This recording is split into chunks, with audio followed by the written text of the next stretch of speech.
Hello সবাই, কেমন আছেন? আজকে আবার নতুন ভিডিও। এটা হচ্ছে কাঁচকলার কোপ্তা, মা বানিয়েছে। এর জন্যে এই ডাল, লঙ্কা আর আদা দিয়ে একটা ভালো পেস্ট করে নিতে হবে। জল দেবেন না, একদম জল ছাড়া পেস্ট করতে হবে। পেস্ট করার পরে কাঁচকলাটাকে সিদ্ধ করে নিয়ে স্ম্যাশ করে নিতে হবে।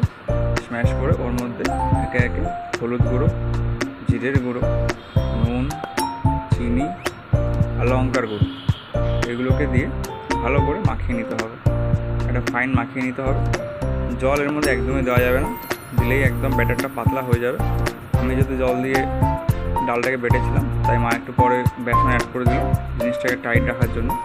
এরপর তেলটা গরম রাখছে না দেখে নিয়ে তারপরে চ্যাপটা চ্যাপটা করে বড়া মতো করে ভেজে নিতে হবে এগুলোকে একে একে করে।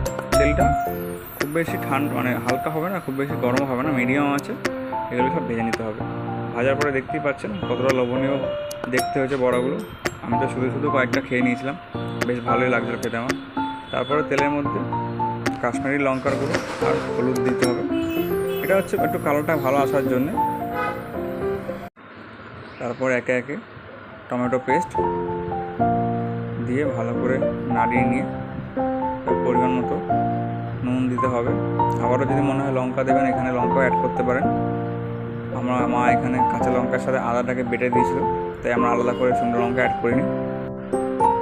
এবার ওটাকে ভালো করে নাড়িয়ে ছাড়িয়ে নিই। এর মধ্যে জিরে গুঁড়ো, ধনের গুঁড়ো সব কিছু ভালো করে নাড়িয়ে ছাড়িয়ে যখন নাকি পুরোপুরি তেল ছেড়ে দেবে, তখন এর মধ্যে জল অ্যাড করতে হবে।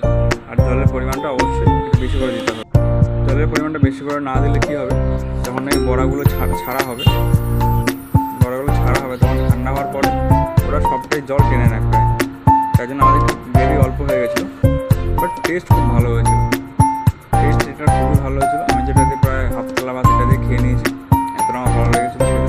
পুরো একদম বিয়ে বাড়ির ছেলে যেমন অনুষ্ঠান বাড়িতে যেমন খাই, তো এটা পরিবেশন করুন। থ্যাংক ইউ দেখার জন্য এটাকে সবাইকে।